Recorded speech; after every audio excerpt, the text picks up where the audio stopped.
यहाँ निशानात इस तरफ आते हैं और यहां से आकर इस तरफ से गहरे हो रहे हैं।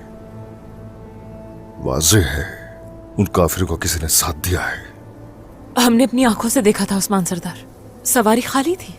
उन्हें हमारे आने का पता चल गया होगा तो पहले ही सवारी से उतार दिया गया उन्हें, और उसके बाद दोबारा अंदर बिठा लिया होगा।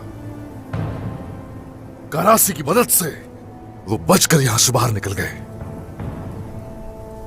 आखिर तुम्हें शर्म नहीं आती ये सब करते? क्यों शर्म नहीं आती? तुम काफिरों की हिफाजत कैसे कर सकते हो? ये नहीं होने दूंगा। अच्छा नहीं किया करासी सरदार।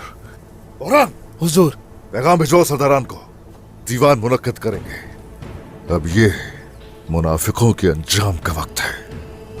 जो आपका हुक्म। करासी सरदार।